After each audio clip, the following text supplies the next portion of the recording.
What will the committee decide, and what reasons will the committee give to its reasons here in the third edition of the College Football Playoff Rankings? Welcome into the voice of college football and our weekly tradition during the season. Once the College Football Playoff Rankings come out, that's to get together for the big watch party, which we are in the middle of right now as we look at the latest on the unveilings on another Tuesday night. Welcome in.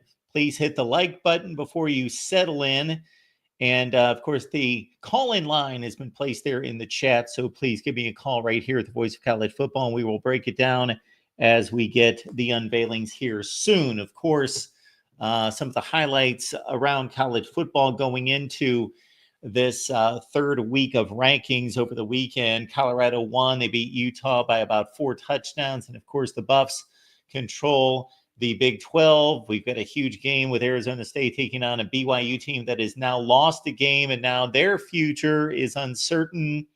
We've got Miami and SMU on a collision course to the ACC championship game. If they can stave off any upset possibilities the last 2 weekends of the season, we've got that collection of teams in the SEC that are gunning for a 10-2 records minimum that you would think for any of them would land them in the college football playoffs. Had you said any of the names of Texas, Texas A&M, Tennessee, and on down the line before the season started and placed a 10-win season next to that team, you would have guaranteed, or so we thought, that team would have made the playoffs. But with so few spots, and one going to the group of 5, and Notre Dame in line with only 1 loss, maybe somebody completes a nice 10-2 season with a difficult schedule in the SEC and still gets left out. And what about the case of Indiana?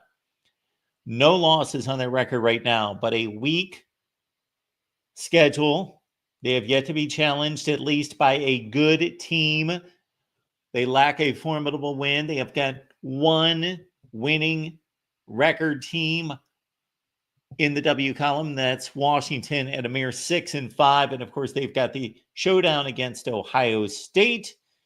Oregon's the number 1 team in the country. They narrowly escaped in Camp Randall Stadium against Wisconsin, and Oregon should maintain their number 1 status. But how far does BYU fall? How far does Colorado ascend? Let's check out where we stand right now. We check in at number 25 with Illinois at 7-3. The Illini had the week off, but they moved their way into the college football playoff rankings. They're also in my top 25, by the way. That actually makes sense. UNLV took Syracuse to overtime. They've got a couple of power conference wins over Houston and Kansas, and UNLV at 8-2 now stand at number 24. Mizzou, tough loss over the weekend. Lost in the final 15 seconds of the game at South Carolina. Otherwise, we would be talking about Mizzou, but they're also ran at this point at 7-3. Iowa State picked up a critical win for them to keep their hopes alive of playing in the Big 12 championship game. They defeated Cincinnati 34-17, and we see the Cyclones last weekend were not rated. They moved into the rankings at 8-2. Another unranked team that is finally getting some love, finally getting some respect and recognition, notched their biggest win of the season by far, knocking off Kansas State, and that is Arizona State. What a ride by Kenny Dillingham, Sam Levitt at quarterback, Bo Scatabo at running back, and Jordan Tyson at 13 catches against Kansas State as they marched into Manhattan and took a 21-0 lead. And Arizona State suddenly is on the radar, and they've got a date against BYU coming up this Saturday. Now we are at number 20 with another group of 5 entry in Tulane, 9-2. And of course, Tulane has been one of the better group of 5 programs in recent years. Won a Cotton Bowl a couple years ago against USC. Almost made it to what would have been a college football playoff in a 12-team format last year. Okay, team of the week, Army. Number 19, and a date with Notre Dame, of course. The entire season rides on Army. they could upend this entire deal if they continue to win and pull off the major upset this weekend. South Carolina at number 18. If there's a 3-loss team that's going to make the playoffs, and I don't believe that's going to happen, but South Carolina at 7-3, number 18. Clemson, of course, those two teams play in a couple weekends on rivalry weekend. Clemson at 17. They move up 3 spots. Colorado moves up 1 spot from number 16. And they are an 8-2 football team. Colorado disposed of Utah, scoring 49 points against a really good Utah defense. And the Buffs with the star power of Deion Sanders, Travis Hunter, who might win the Heisman Trophy, and Shedeur Sanders. At number 15, we've got Texas A&M. And only one of those 2 losses that you see right there is in conference play. So Texas A&M controls its destiny to get all the way to the SEC championship game. BYU, the big fall, the big drop, the big plummet, down 8 spots, as they should be. They fall to a 3-6 Kansas team at home, no less. BYU is now 9-1 after the loss, and they are on the outside looking in. And obviously, with the lack of opportunities going forward, even though they play a decent Arizona State team this weekend, BYU's got to win the conference championship to climb all the way from 14 up high enough. There would have to be all sorts of chaos for BYU to lose another game and still make the playoff. It looks like a one-bid situation for both the ACC and the Big 12, most likely. Number 13 is SMU, now 9-1. SMU held off Boston College over the weekend, and the Mustangs, sitting pretty at 9-1, moved up a spot. They are still on the outside looking in, but it's all about winning the ACC championship for SMU. Now we get into the top 12, and as long as there is a group of 5 within the top 12, which of course there will be with Boise State, and there they are, then these would be, as of today, the 12 teams to make the college football playoff. Boise State, 9-1. Broncos, they defeated San Jose State by 3 touchdowns this past weekend. They move up a spot. And again, they're in line in the group of 5. Now, if Boise State continues to win and we get an Army upset against Notre Dame, then we've got much controversy to deal with in the group of 5. Tennessee drops 4 spots. They were outclassed by Georgia easily in that game. It was a good ball game for 3 quarters, and then Georgia pulled away, and now they have eclipsed Tennessee, of course, with the head-to-head win. The Bulldogs are 8-2.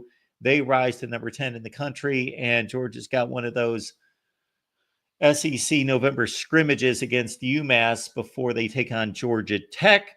Of course, it was just a week ago that Ole Miss took care of Georgia at home 28-10. The Rebels now at 8-2, number 9 in the country. Let's look at the top 8. I'm feeling a Notre Dame. No, we've got a Miami coming up. The Hurricanes had the week off. They finished with Wake and Syracuse on the road, and then the ACC championship game if they get there. If they don't, of course, they're finished. They have to get to the title game and most likely win it. Alabama's at number 7. They moved up 3 spots after they defeated Mercer. The Tide is 8-2, number 6 in the country. And apparently receiving some love this week would be, yes, Notre Dame moved up a couple spots. Now, Notre Dame is now 9-1.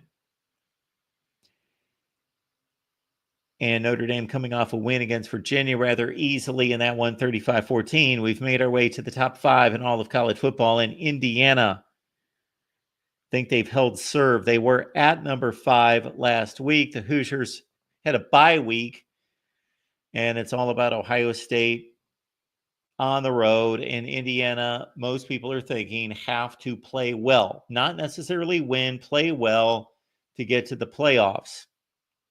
We had a conversation today with Steve Dace from Michigan Podcast, so be looking out for that to be released in the morning at 10 a.m. Eastern Time. The premiere was Steve Dace, my discussion with Steve about the college football playoff rankings and more, to be released right here on the main channel, 10 a.m. Eastern Time. We talked about Indiana and Steve's thoughts about the Hoosiers and Kurt Cignetti's team's resume. 4, 3, 2, and 1 in some order. Looks like Penn State at number 4. Nittany Lions at 9 and 1. Texas at number 3. They're 9 and 1. No movement between those teams from last week to this week. Penn State beat Washington over the weekend. No, that was 2 weekends ago. Let's see. Penn State's latest win, yes, against Washington. Texas now 9 and 1. There we skip the rest of the top 5, which is held firm from 5 to 1. Indiana, Penn State, Texas, Ohio State at number 2 at 9 and 1. Oregon is 11 and 0. Now we take your calls. Appreciate you being here at the Voice of College Football, and we will take those in order. We got our buddy Michael on the line. Michael, what's going on? Hey, Mark, good evening. How you doing, sir? I am doing just fine. What's going on with you? Not much. Was you kind of surprised BYU fell that far? No, they lost a game to a 3-6 Kansas team. They lost at home. They also had some close calls before that obviously factored into the ranking before this particular ranking. But we also have to look at what teams have done on a particular team's schedule going backward. So it's not just an evaluation of what did this team do this weekend. It's about what does their schedule look like and what happened. So, for example, Louisville lost to Stanford this weekend. Louisville's not even in the rankings. Well, they were last weekend, Yep. And they had a nice, solid resume with only 1-score losses against Notre Dame, Miami, and SMU. But now Louisville loses a horrible game against Stanford, and that draws back all the resumes of Notre Dame, SMU, and Miami. To what extent the committee looks at that, but they have told us that they do look at that, much like I do as well. Mm-hmm. My thing I'm trying to figure out is what happened with SMU when they ranked.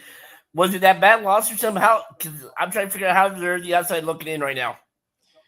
Well, there's also a eyeball factor in this, and I think that's hurting SMU. Why it's hurting them, I don't know, because I think they've played really good football. Now, their loss, of course, going all the way back to September against BYU, took a hit with BYU losing, so that's not as superlative of a loss. Mm-hmm. So they took that hit. I'm trying to think who else would. Well, I just noted the Louisville game, so that's not as good a win. They had a ranked win out of Louisville just a week ago, and now they don't any longer. Okay. The other thing I'm trying to figure out is what is it going to take for? Does Arizona State still need help to play in the Big 12 championship, or you think it's pretty much going to be BYU and Colorado? Arizona State plays BYU this weekend. Oh. So if Arizona State wins that game, they will tie BYU with 2 losses in the conference and obviously have the head-to-head. So they will get to the Big 12 championship game by beating Arizona. Okay. And how good of a game do you think that could be if it is Colorado State and Arizona? I mean, Colorado to Arizona State. Yeah, I really have not seen a whole lot of Arizona State this year, but I got to commend them for what they've accomplished. Most of their games have been rather close. What they did this past weekend has to be their best win to go to Kansas State and go up 21-0.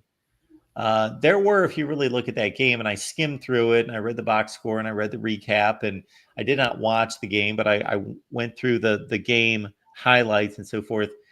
There were a lot of gifts in that game from Kansas State, a lot of things that really led to that Arizona State lead. But they're a pretty good football team. And again, Kenny Dillingham's doing a heck of a job, but I would really favor Colorado in that game. I just think they have such an advantage at a few different key spots with the kind of NFL talent they have.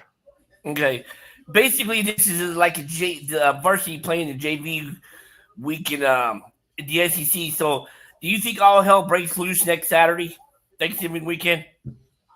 Well, let's stop here for a second. Who do we have in the SEC that matters? We've got a couple games showing up. We got Ole Miss. Listen to this. Ole Miss goes to Florida. Now, they should take care of business, but that's not a gimme. Florida's coming off a nice game. There's somebody else out there. Who else in the SEC's playing that matters? Texas A&M goes to Auburn. Auburn's played like crap this year. Auburn has really underachieved. They've been disappointing, but at Auburn at night, that could be a little bit tricky too. Okay. Speaking of Auburn, is the game next week at Bryant-Denny or is it down at Jordan-Hare? Let me get my years straight. They go every other. So I'm thinking Bryant-Denny, but I'm not 100%. Yeah, they're at Bryant-Denny Stadium because Auburn gave them a great game. Well, yeah. Last year was the Jalen Milroe 4th and 32 play. That was at Jordan-Hare. Yeah, so they're back in Tuscaloosa. All right. Last thing before I let you go, because I know you got a gazillion callers. What's the worst IU can lose by and still be all right? If it's within 10 to 14 points, are they safe, you think? Well, I know you got to frame it in terms of a point total and a point spread, and I get that, Michael. I hope the committee's smarter than that. I hope they're really watching the football. You know as well as I do, watching as much football as you do, that it could be a great game. It could be a 3 or 1 score game, let's say, and we're going into the final 10 minutes of play, and then Ohio State scores a couple touchdowns and wins by 21 when it was really well played for the first 50 minutes. Or it could be Ohio State races out 21-0 and then coasts from there. So I hope they're not just looking at, but I get your point. I get where you're going. I think that if they play within 2 scores, I think that if Ohio State, then it's going to somewhat matter that Ohio State completes the season against Michigan, goes to the Big Ten championship game, and at least doesn't get blown out. And whether they win or lose, I think that that's going to solidify Indiana's spot. Okay. Last thing before I let you go. You've done these a few years in the past, but is there a chance you might live stream a game? Like you've done in the past? Oh, do some watch parties? Yeah. Yeah, I guess we'll think about that. I guess if I could take some kind of poll and get a positive reaction of people wanting us to do that. For what games do you want that? I would think the first one would be Saturday at noon. Oh, Ohio State, Indiana. Yeah. I got you. Yeah, so I just try to watch multiple games, though, is my approach to all this. But I appreciate the suggestion. Yeah. All right. Mark, thanks for and I know I said I was going to DM me about the book, but I haven't got a chance to because I've been a little bit battling allergies and stuff like that, but I will do that here for you. Thanks for taking my call, man. Appreciate it. I appreciate you, Michael. Thanks for calling. Thank you, man. See you. We will get another link here in the chat. Give me just 2 seconds and we'll take your call. So once again, the link, I guess the only place the link is at the beginning of the live stream. So that's my issue. I should get that placed in the video description and on X, but there it is. We got Will and D checking in to talk college football playoff rankings. Will, what's going on? 2 more games, Mark. 2 more games. Okay, I got nothing out of that. Can you hear me, Mark? We're starting to hear you a little bit better. All right, I know. I always have my headset mixed up sometimes. But 2 more games, Mark. 2 more games. Yeah, you're knocking on the door. I'm confident. Like, obviously, I have a ton of respect for the student athletes of the Army Academy and everything they do. I just feel like with how good the Notre Dame defense is playing, they shouldn't have much trouble with the Black Knights. I could eat my words, but just the level that this defense is playing, I'm feeling pretty confident. Well, I was looking at it last week, and I'm going to have to update the stats, but I was thinking, okay, let's make a comparison between Army and Navy because of the styles of play and all the obvious things. And statistically, Army is so much better than Navy. Obviously, Notre Dame crushed Navy. Navy didn't play a good game, but they shot themselves in the foot over and over again. Yeah, it was a combination that even if they didn't shoot themselves in the foot, they're not anywhere close to Notre Dame. But they did shoot. They did not play a good game. But Army's been a much tighter team. been more dominant, but Navy plays a tougher schedule. So it's difficult Mhm. to evaluate. But if you really go through the stats, Army should be a better team. Mhm. I think that's reflected in the point spread too. It's what, about 15? 14 and a half. Okay, so it's not necessarily a joke of a point spread. I think the Navy Mhm. game was north of 20. Mhm. So, yeah, I will be surprised if it's a close game, but I don't think it's going to be a joke of a game. Mhm. Yeah. And Mark, who do you think uh do you think that the Big 12 champion will be better than Boise State, do you think? I'm just curious on what your opinion is. Do you think that Colorado, I guess you would have Colorado. I do think Colorado is going to win the Big 12. Mhm. And I do think that they're going to win their last two games against Kansas and Oklahoma State, win the Big 12 championship. So that's going to put them at 11-2. I think the committee has to keep them ranked above Boise State. Well, they're not ranked above them now, but Mhm. as soon as you tack on those 3 wins versus what Boise State's going to do in the final 3 games, I just think that you've got to honor the more difficult schedule. Even though Boise State's got that impressive performance against Oregon, and that's a heck of a performance, I think that Colorado is going to surpass them. Yeah. Mhm. And I'm just gonna go against Drill MVP's anti Notre Dame rhetoric that he said. I don't know if it was Saturday night. I think it was Saturday night where he was saying that every time Notre Dame's in the playoff, they get blown out. Well, you got to look at the teams that Notre Dame was playing against the playoff, like 2018 Clemson and 2020 Alabama. Like almost like if you look at their championship game, those weren't close either. So No. like, and you look at Notre Dame against like the not Nick Saban, God tier, Dabo level teams. Yeah, And I those think, were great teams. And the 2012 BCS championship yeah. team from Bama. Mm-hmm. True So enough. like, yeah, I mean, You're I know sticking it's up for your guy they BK. were. I mean, yes, they were pathetic performances, and I feel like BK could have had them more ready. But especially 2012, especially 2012, like that game should not have been like 3 scores. That game should have been 3 to 4 scores. It shouldn't have been just that dominant. Yeah, that was a demolition. And I still remember Yeah. what Brian Kelly looked like at halftime. He just looked like he was shell shocked, like he just did not see it coming and it was just And the stunned. biscuit, that's just that's just not true. Like even if Notre Dame were to lose the game, like it would not be smoked by these 2 lost SEC teams. Like if they lose, I would be shocked if Notre Dame loses by more than 2 scores to any of those SEC teams. Oh, I think they would play with any of them. We saw one game against Texas A&M, Yeah. of course, and that was on the road.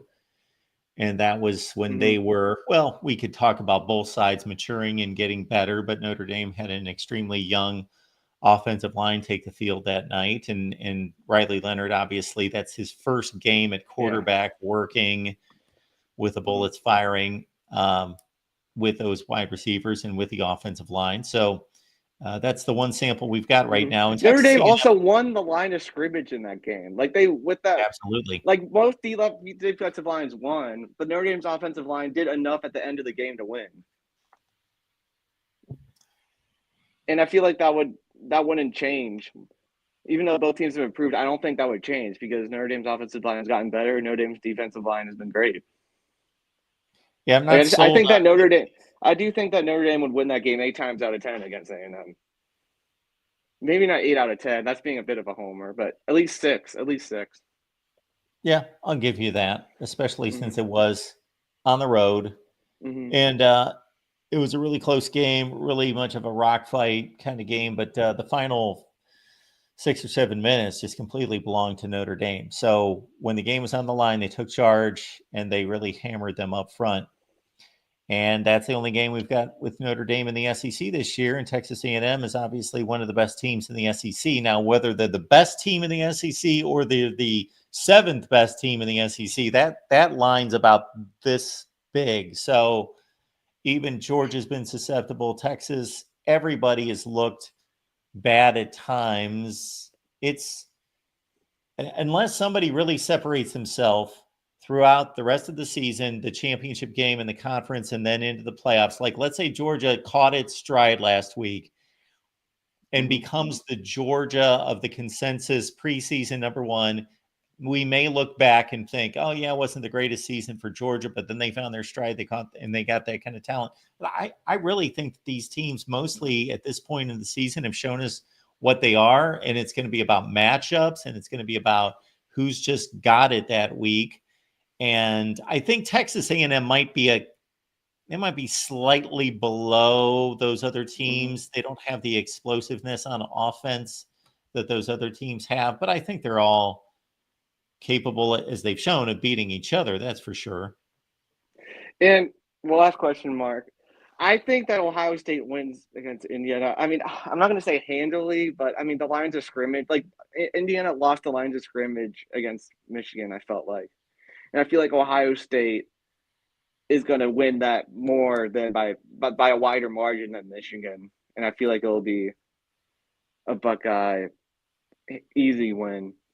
Well, I'm going to piggyback off of your selection and give everybody a free pick here. Ohio State 38, Indiana 17. That's pretty similar to what I was going to say. I guess I'll go 42-17. I mean, I hope for Jeffrey, I know, is so excited about Indiana, but like, we could be here, 4 nights from now? We could, yeah. Indiana could have pulled off the upset, the shocker, and they're headed to the Big Ten championship game. And Ohio State's then that puts Ohio State in a precarious situation because their 10-2 would not stack up. They would at least have that Penn State win. But you got the Penn State win. They technically have a better loss than anybody in the country.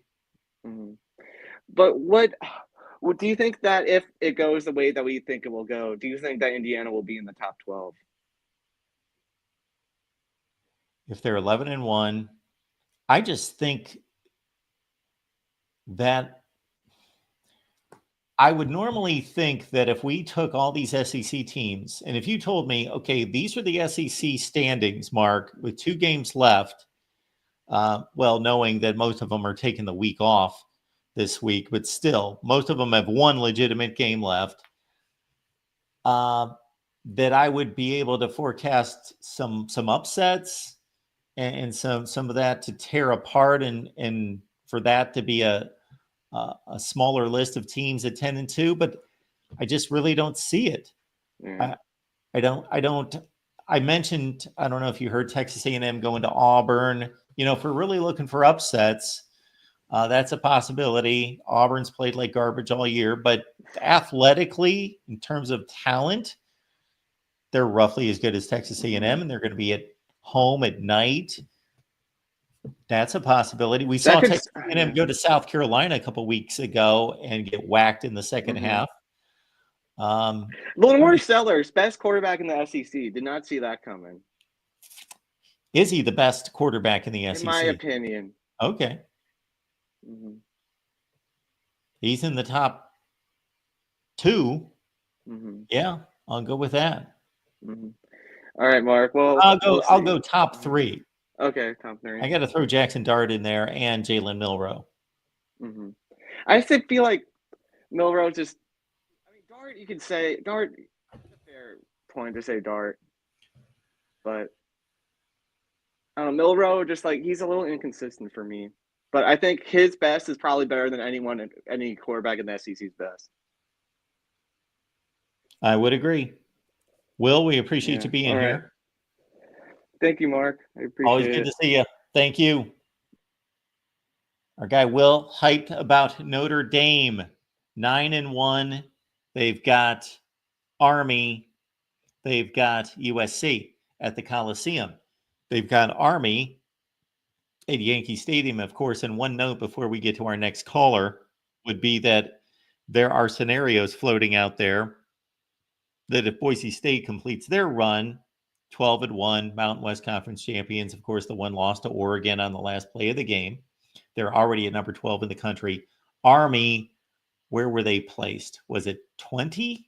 Regardless of where they're placed, that's almost insignificant at this point because they're going to plummet if they lose this weekend.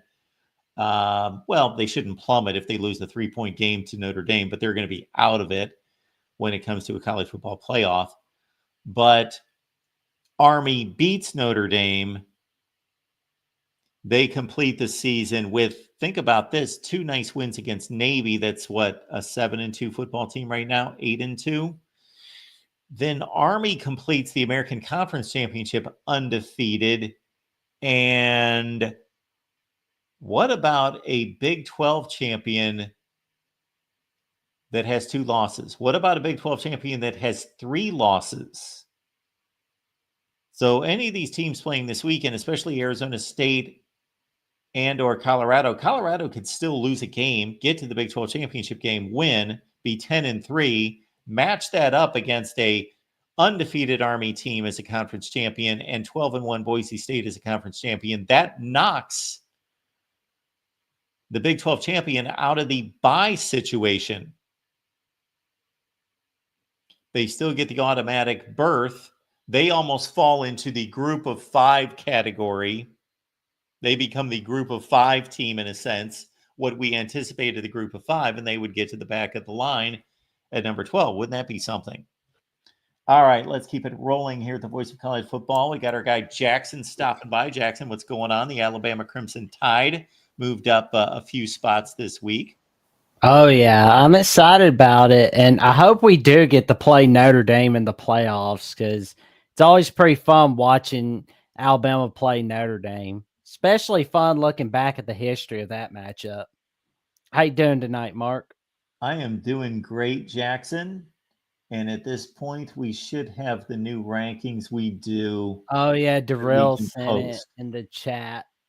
Yeah, yup. We got Penn State at 4, Indiana at 5. Ooh, that is going to create quite a ruckus. Well, I mean, who am I kidding? It's already a ruckus because Indiana is not too happy about being below Penn State. But this Saturday, they're definitely going to have their opportunity to show that they should not be below Penn State. But, hey, we got our chance to show the Buckeyes thing or two, which anything can happen in the world of college football. And if they were to beat Ohio State, it would not only be the first time since 1988 that it's happened, but it would also be the first time since 1990 that they didn't beat Indiana.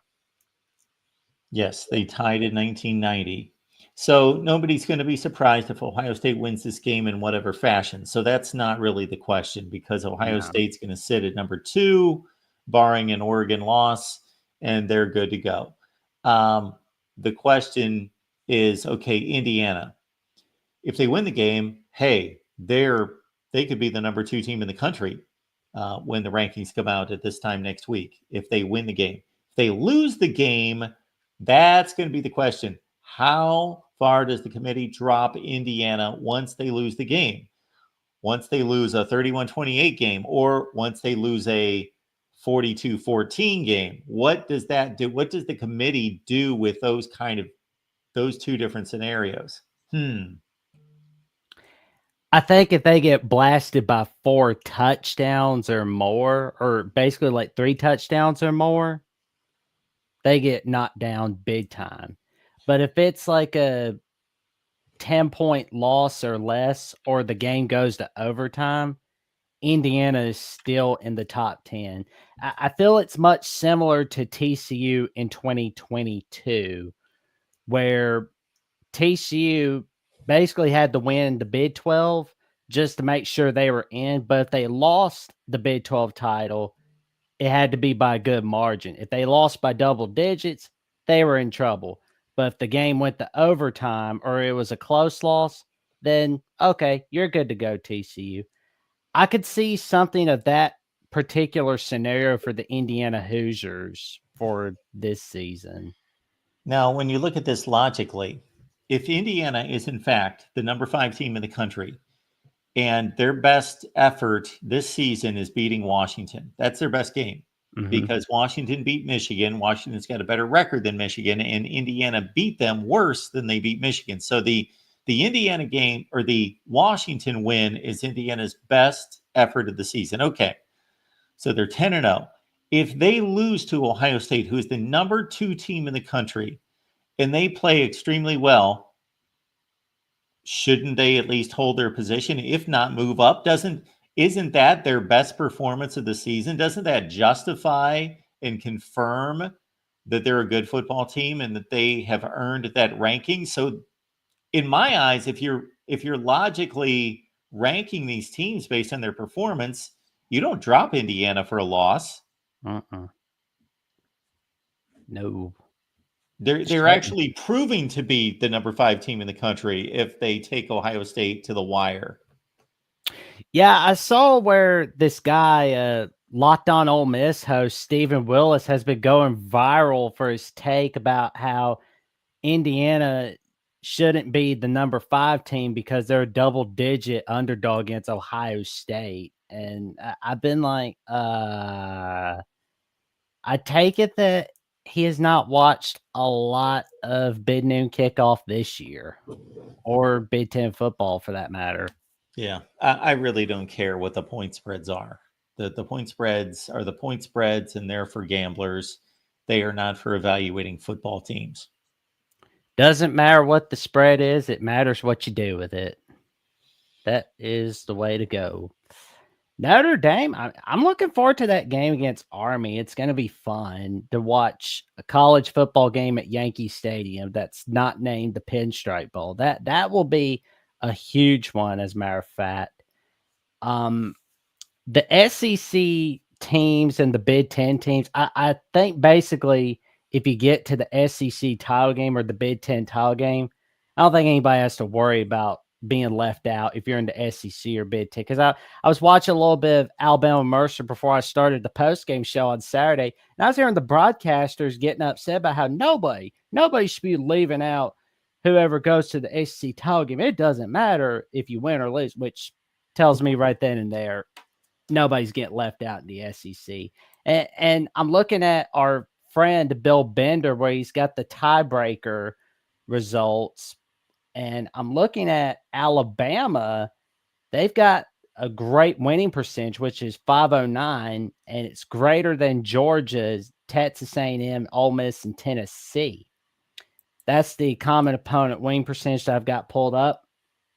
And if Alabama can win out, they basically have a shot to get into the SEC title game. And Alabama's it's kind of a debate whether they're going to do you want to get in the SEC title game, or do you just want to win out, sit and chill on championship week, see who you're going to play in the playoffs? And I know Lane Kiffin was talking about that this week. Yeah, there's a lot of risk reward there because if you win out, you get to the SEC championship game, then of course you can get the bye and you can earn a bye and miss a game. But then you. Uh-oh, how'd that happen? Good grief.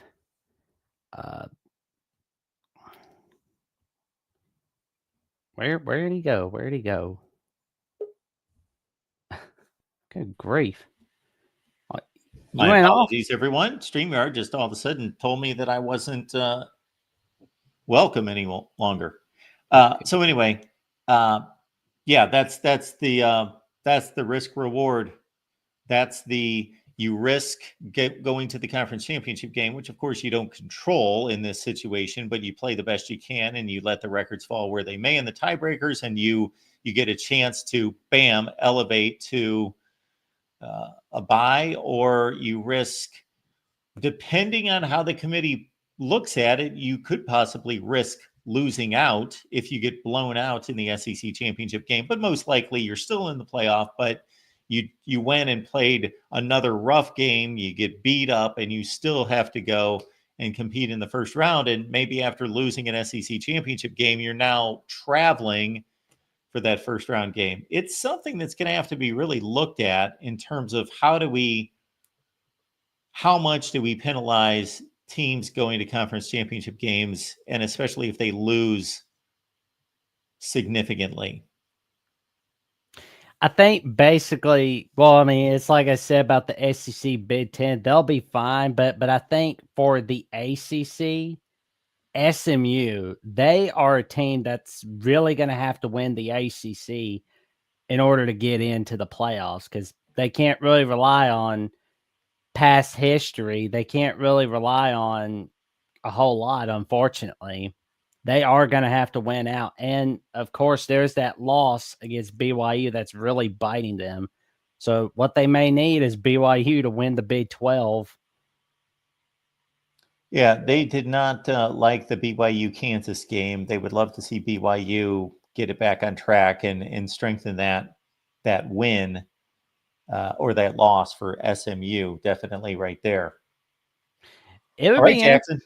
It would Yeah, be anything interesting to else? see if Arizona State can go from unranked to 24, then boom, they win the Big 12. That'd be an interesting storyline right there.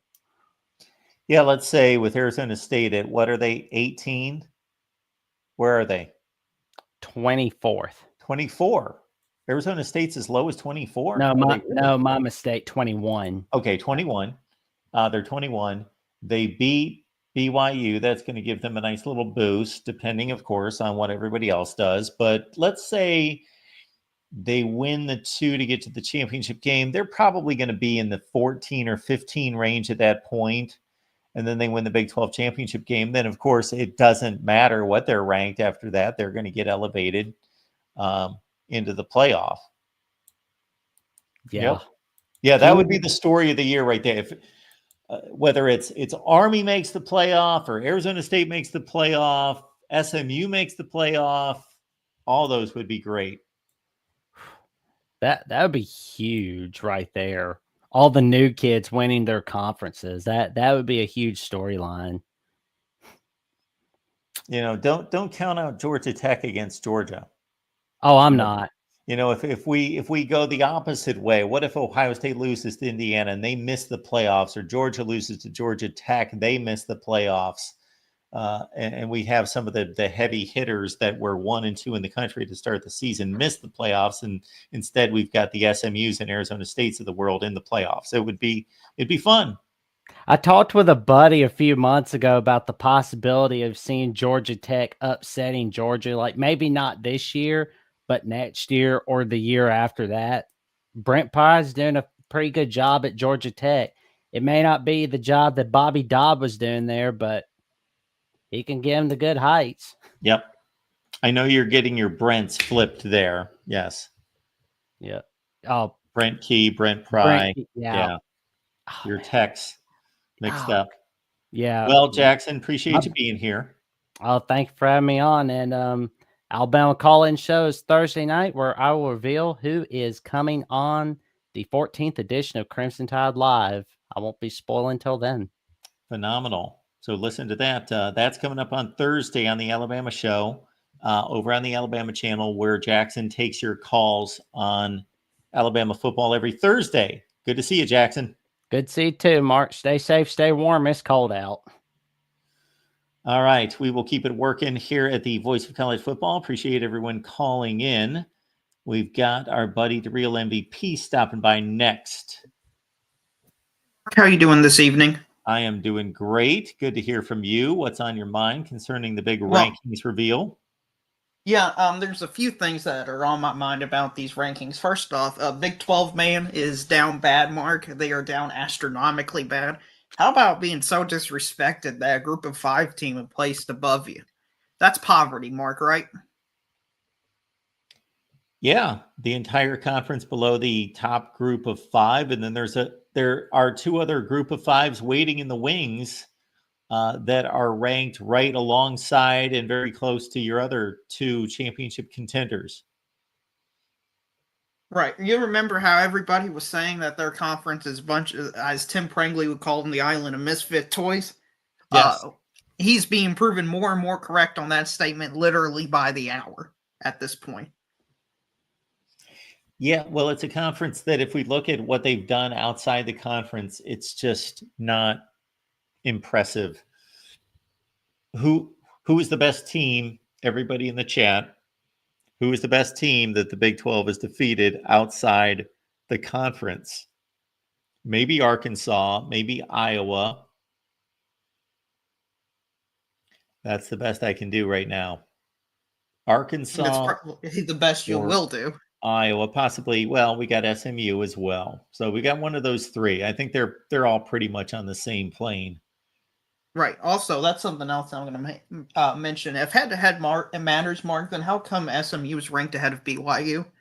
I know it doesn't matter in conference place, but as a purity spec rankings person, I think head-to-head should be the most important thing. So if you have two teams right beside each other, the winner should get the tiebreaker. I don't know, just crazy concept here. Totally agree with that. And we're talking about two very similar conferences. I can't think that there's much separation between those two schedules. And if anything, the I ACC totally agree is with better. you, though. Yeah, and if anything, the ACC is better than the Big 12 this year. Certainly better at the. It's certainly, I believe, better at the top. I don't know. Maybe they should play. I would like to see some of those games. Right. But something else, Mark, that also grinded my gears with these rankings was Miami. I have no idea what the committee's doing with Miami. So last week they were ahead of the four SEC teams, the hodgepodge. This week they're in between Alabama and Ole Miss, Georgia, and Tennessee.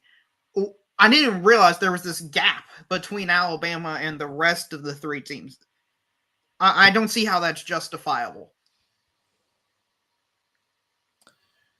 Okay, so Alabama jumps 3 spots, surpasses Miami on the strength of a win against Mercer. I'm trying to think what in Alabama's past would warrant, of course, the win against Georgia. So that boosts their resume. However, Georgia beat Tennessee, who beat Bama. So that almost counters that evenly. And Ole Miss also did beat Georgia, by the way. Sure, Ole Miss beat Georgia. But I'm just talking about what in Alabama's past, what in their past schedule has changed in terms of the perceptions of those teams that would cause to happen what you're outlining here. Well, you want me to tell you my conspiracy theory, Mark? Sure. Okay, so based on the SEC tiebreakers, it seems like the winner of Texas and Texas A&M is going to get in, and Alabama's getting in.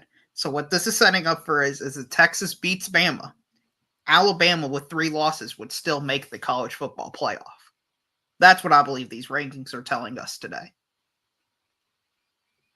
Yeah, and it reminds me of other scenarios in past years in which the committee has certainly played the.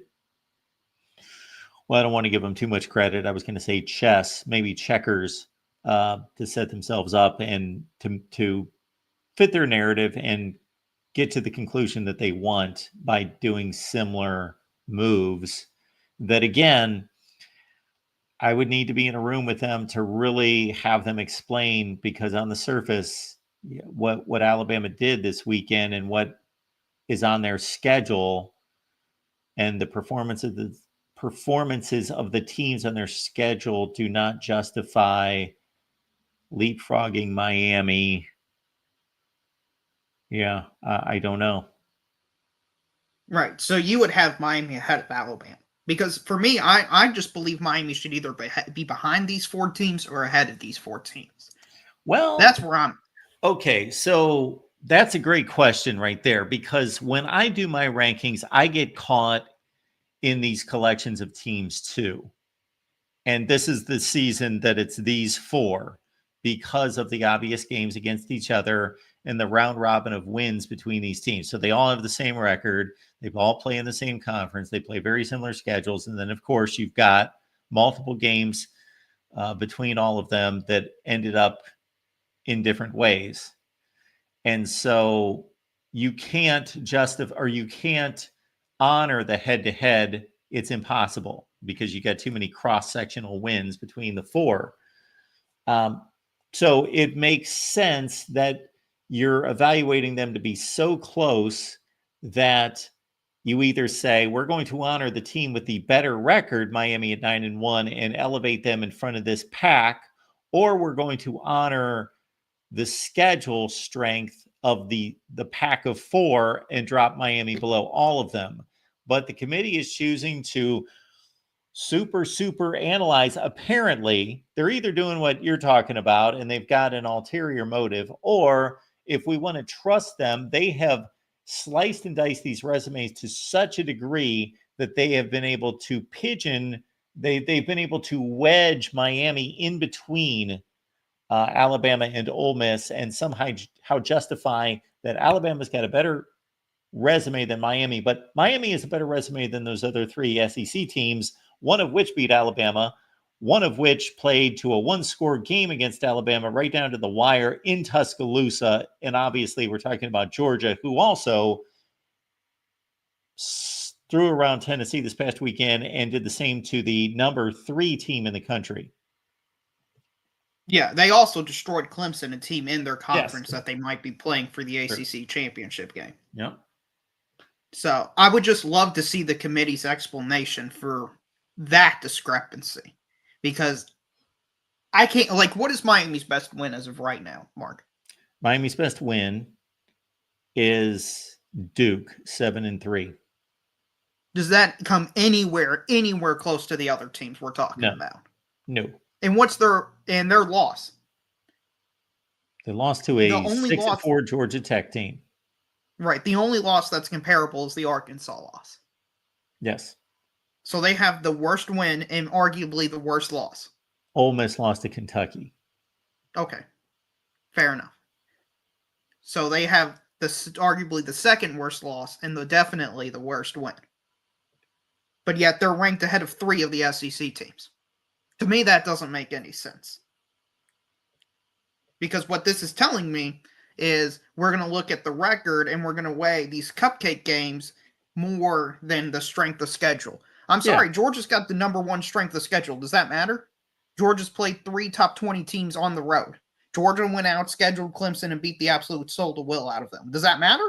Or are we just supposed to play Mercer, San Jose State type teams and just get rewarded for that? What are we trying to do here? Yeah, they're rewarding a record is what they're doing. Right, and Josh Payton, he mentioned something about the rankings. I don't know how much Josh Payton you watch, but I believe, he's connected. So when he says things, I believe he says them with intentionality. He's like, you all maybe doubting the SEC, but there's a chance they split. He was mentioned about how the SEC could get mad and be splitting off from the rest of college football because if they don't get their way, and this is all just a farce. And I'm looking at these rankings, and I'm like, if you're Greg Sankey tonight, how are you going to tell your Ole Miss and Georgia, well, shoot, you got to play top 10 teams on the road, but look at Miami. They're playing Duke, Wake Forest, and these cupcake teams. It's just fundamentally not fair to the SEC and Big Ten that we have to go through this, sweating it out. When you got teams losing to trash cans and beating up on trash cans week in and week out. Well, for as long as you have conference disparity, you're going to have this, because what is Miami supposed to do? Go out and schedule 3 non-conference games against Michigan, Texas, and Oregon. So they're going to play their conference, and there is no way to separate yourself by wins and losses. Like, the best teams in the SEC are going to be minimum 10-2. The top 3 or 4 teams in the SEC every year are going to go 12-0, 11-1, 10-2. So you can't expect a team to go undefeated. So what you're asking Miami to do is go 11-1, and you're still going to make a preference for the 10-2 SEC team. So you know what? You understand what I'm saying? That you've given them no. This isn't the basket I made, Mark. This is leeway. The basket that the ACC has put them in. This isn't my choice. I'm just evaluating the teams. And unfortunately for Miami, they schedule Florida, and Florida's terrible. So they don't get any real credit for that. If you want to be in a weaker conference, you need to schedule teams from the better conferences and win if you want the respect. Well, This is I am going to push back a little bit here because there's some opportunity to do so here. So I generally agree with what you're there. There's no question that Alabama, Ole Miss, Georgia, and Tennessee have far more difficult schedules than Miami. However, the common denominator is Florida. Miami beat Florida much worse than Tennessee did, who got taken to overtime, much worse than Georgia did. And we'll see that is about Ole fair, Miss and and that Florida this weekend. yeah, I know, and that is fair, and that does need to be factored in. But I think when we take into account the overall resume, I think it is clear and obvious that those three teams have a much stronger resume, even with the additional loss, than what Miami has. Yeah, I've got Miami, I believe, at 11. I'd have to pull up Yeah. my rankings. I think that's where most people have. Also, something else that the committee's tipping us off into, Marcus, if you scroll near the very bottom of the rankings, the Missouri Tigers are just like the Grim Reaper in terms of these rankings. They just somehow are just there and just always in the background, ever present and lurking. How in the world is Missouri still ranked? Missouri's not a good football team this year. They're just not. Okay, well, if you're going to take their entire body of work, I tend to agree with you. But if we're going to take if we're going to take the committee's evaluation as of last week to be valid and then tack on going to Columbia and losing in the final 15 seconds to South Carolina, then we've got to give Missouri some kind of game performance credit for that. So I don't have any issue with them moving how many spots? Let's see. I've got so many windows. They stayed open. the same. I'm going from team to team here because I'm trying to do some other things at the same time. So I don't necessarily have an issue with.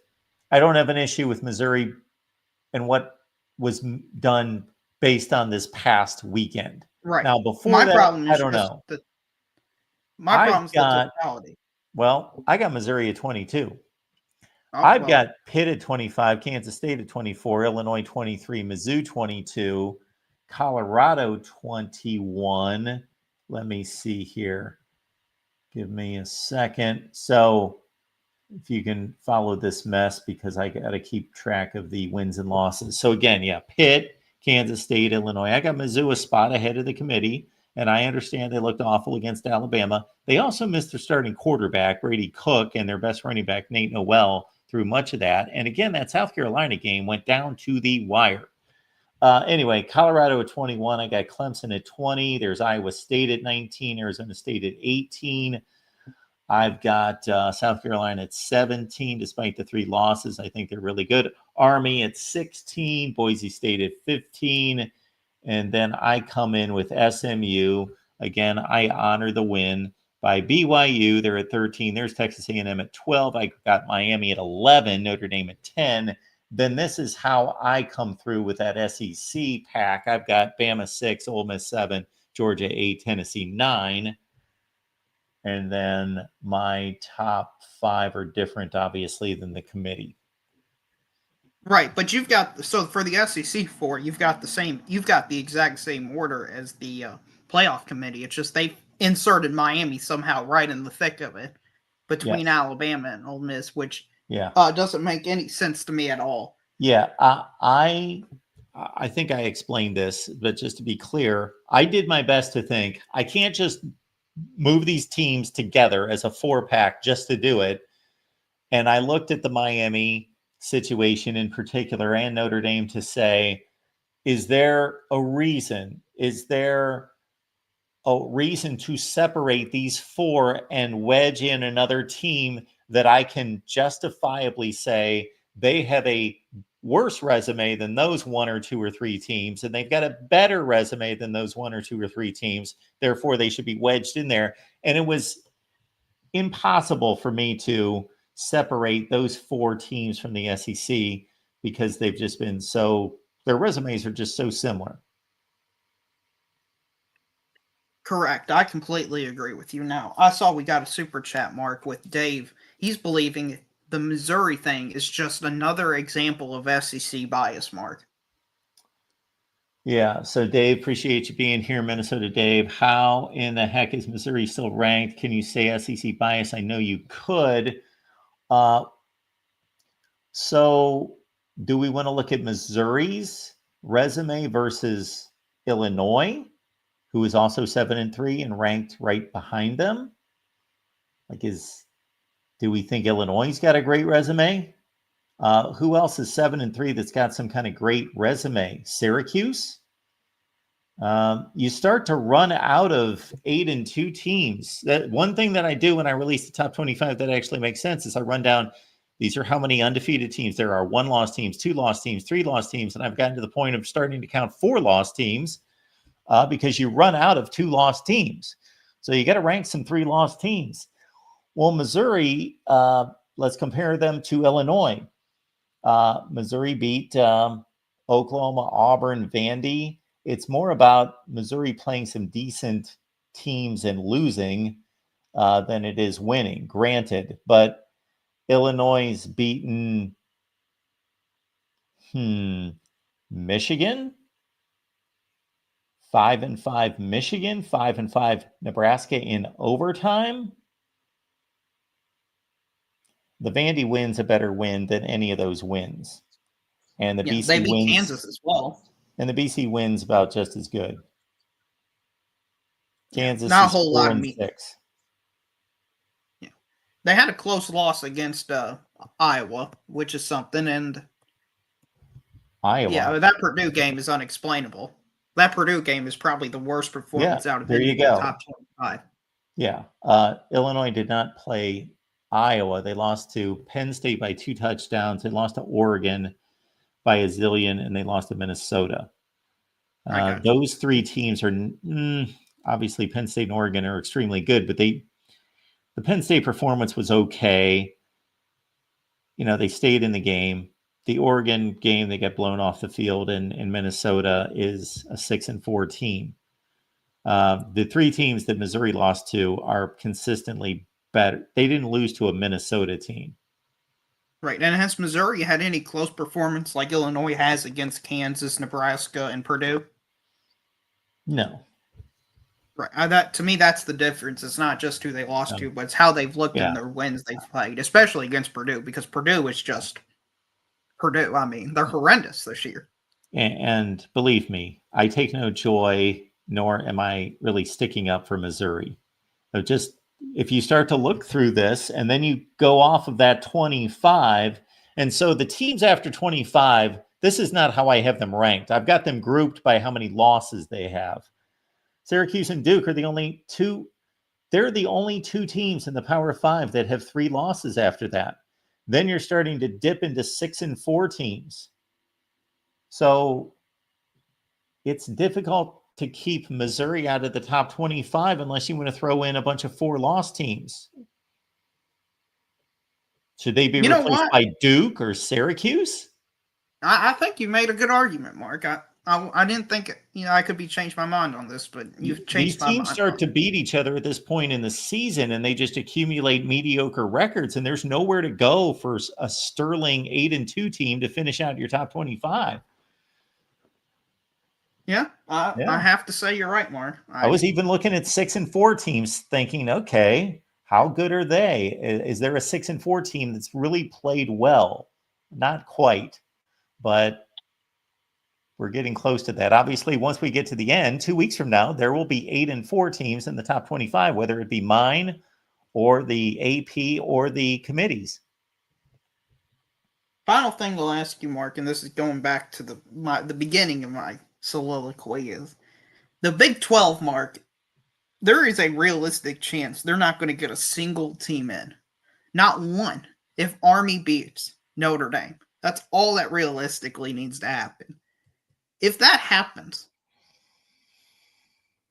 I feel like that's detrimental to the sport because you're telling one of the Power 4 conferences in the first year of the system that they don't matter. I mean, we know the Big 12 doesn't matter, but it's nice for them to think they matter. What type of precedent do you think that would set, leaving one of the Power 4 conferences out completely?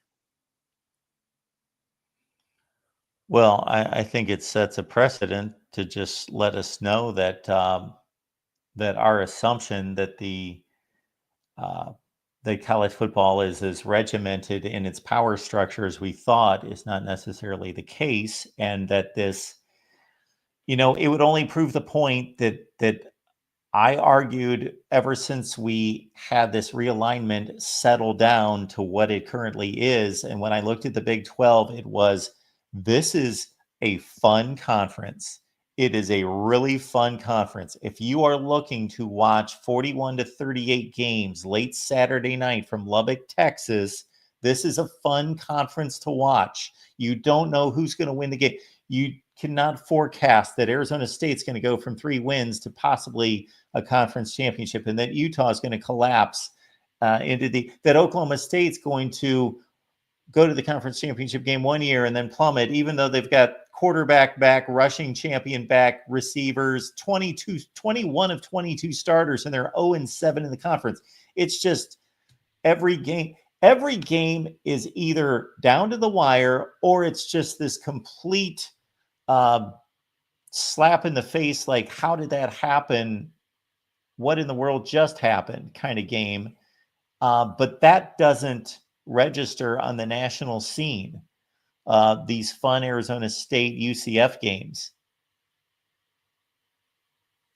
I get you, Mark. But hey, I'll be laughing all the way to the bank because I'm going to enjoy the meltdown. That's what I'll be doing, because the Big 12 fans have been way high. They were talking about in the beginning of the season, midway through the season, Mark, 3 teams getting in from that conference. Well, so it would be some type of poetic justice for them to get literally nobody in there. You need Army to come through. Yeah, and I need Arizona State to beat BYU. Yeah. Probably. Yeah. And I mean, how crazy is that to imagine to happen? Where does all we need is Notre Dame to realize who they have been for the last 35, 40 years. Their Army's only Yeah, one of the more unpredictable aspects of all this is when there is a team like Army and their record is just built on fluff, and then they face the moment of truth, what the committee would do with that win. Would they just think, okay, well, that's a nice win, but obviously we're going to dock Notre Dame significantly and they're done. And there's this balancing act of, okay, did Army just beat one of the best teams in the country, or is Notre Dame not quite as good? Obviously, Army would be rewarded significantly, but are they going to then suddenly going to have a resume that's better than all these teams in front of them? They may only move 4 or 5 spots because they may run into, even if they go to 10-0, that doesn't throw them to number 5 in the country. I just need them to get to 14. That's all I need, is to get them to 14. That's about where that hits. Yeah, they would probably run into SMU.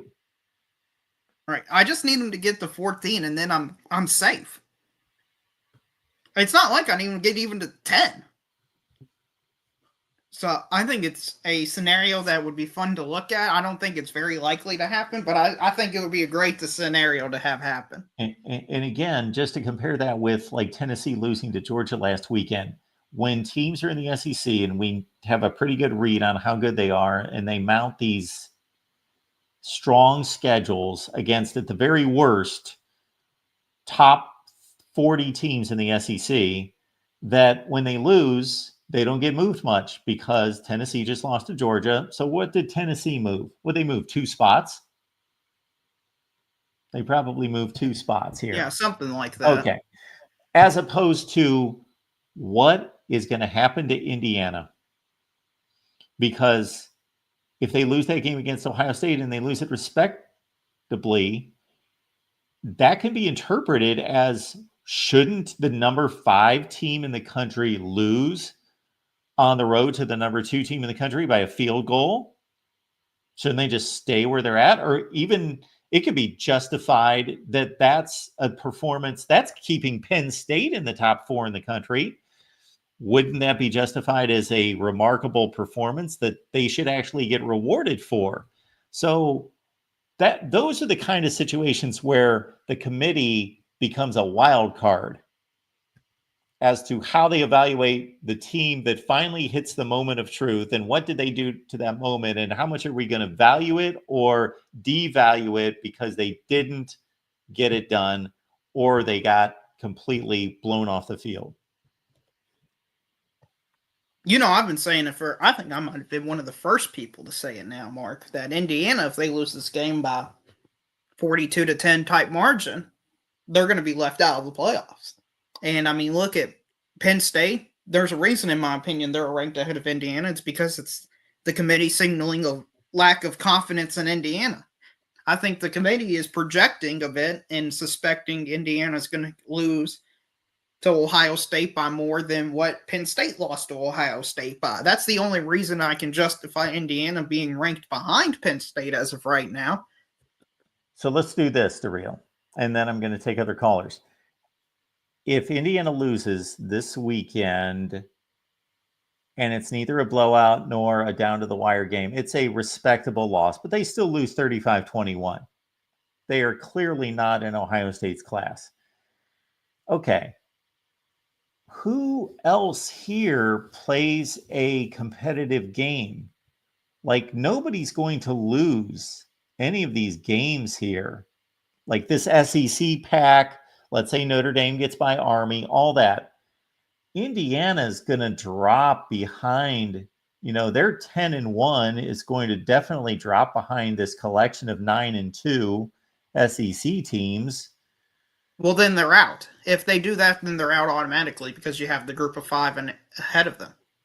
And they're going to have a decision to make between them and Boise State, who, again, is still going to earn a spot. Yeah, then it's we're judging, and even beyond that, you got to figure Miami or SMU's in. The other is not.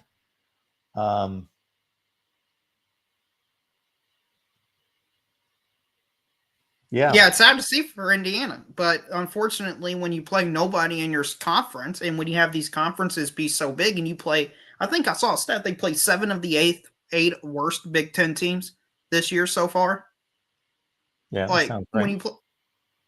when you play that type of a schedule, and then you play, you know, who knows name school here and who names no school there, this is the type of result you're finding yourself in. Honestly, if I'm Indiana, I'm just happy to be in these type of conversations. And I think the final thing I'll say, and I saw this, one of the reasons last year Florida State was left out of the playoffs, I saw an article by Dennis Dodd wrote it, and he got an anonymous committee member to say one of the reasons Florida State was left out of the playoffs was because they said, do we really think Florida State a national championship? And they all said no. Or they said no. I don't know if they all said no, but that guy said no. Yep. And I think that's what's going to happen with Indiana. I hate that standard. I don't agree with that standard. But if we're using that standard last year and we look at that standard this year, can Indiana win the national championship? No. And they'll be left out for a team that can win it, like a Tennessee. Well, it's not like the committee is hiding that. They say that there's an eyeball test component to this. So that's what that is. Right. All right, Daryl. Yeah, it's good talking to you. Thank you for making me a mod, Mark. Appreciate you being here, of course. All right, let's keep it rolling. We've got Rob checking in. Rob, what's going on? Hey, Mark, how you doing? Good. Hey, so yeah, I think I'm not sure what the committee is looking at with some of these teams. Look, I'm a Notre Dame fan. Obviously, I don't think we should be number 6 right now. Not to say that, you know, I think there's several teams in the top 6 that are overrated. I think Texas is overrated. I think Penn State's overrated. I think Notre Dame's overrated. I think Indiana is going to play it. Like, we're going to find out all we need to know about Indiana real soon. They're going to play Ohio State. And if they hang with Ohio State, then again, I think if they're within like a score or maybe like a score or 2, like let's say Ohio State gets like a late score, you know, it's a 1-score game going into the fourth quarter that Ohio State gets a score at the end of the game, whatever. But it's a pretty competitive game. I think that's enough to where Indiana should not be knocked out of the playoffs, or at least you know, the contentions. So when you say Texas, Penn State, and Indiana are overrated, no, I said Texas, Penn State, and Notre Dame. Oh, okay. Texas, Penn State, and Notre Dame. So they are all what, 3 or 4 spots too high? Then who is moving up? Are Well, all see those that. SEC teams? Are you going to rank them like number 3, 4 in the country that have 2 losses? Well, here's the thing. I think Texas is kind of, a lot of people aren't talking about Texas, but they're kind of the SEC version of Indiana in a lot of ways. Yes. Their schedule has been very easy, especially for an SEC team. They've had it the easiest out of pretty much all the SEC teams. I mean, you look at Oklahoma is probably like cursing the skies right now. They're, their first season in the SEC, and look at their schedule compared to Texas. It's like completely hilarious. Yep. I posted a video about it before the season even started. Yeah, I saw that video too. Yeah. So I think Texas is in a lot of ways like the SEC version of Indiana. They just haven't really played. Like, yeah, Michigan, their win against Michigan was great, but like Michigan is not who we thought they were at that point in the season. Like at that point in the season, it's like, wow, look what Texas just did to Michigan. But that's not such a big feat now. So I mean, and then obviously Oklahoma's fallen off the rails, so that win doesn't mean much. I mean, they don't have that one really marquee win that you can hang your hat on, and obviously we've got that blowout loss to Georgia. So and then Penn State again, they've done, like their claim to fame is losing to Ohio State in a fairly competitive game, but nobody watching that game, at least me, and I think a lot of people watched that game, and I don't think a lot of people thought Penn State was going to win that game. Like Ohio State was in control for the most part, at least it felt like, because the Penn State offense couldn't do anything. Like they just couldn't do anything against Ohio State's defense. And then of course, Notre Dame. Look, Notre Dame's been crushing people, but that loss to NIU is a freaking like kryptonite for them. It's just hanging over their head. It's dragging down the narrative. So anything they've done good, it doesn't really matter to a lot of people because of the one terrible loss that they had.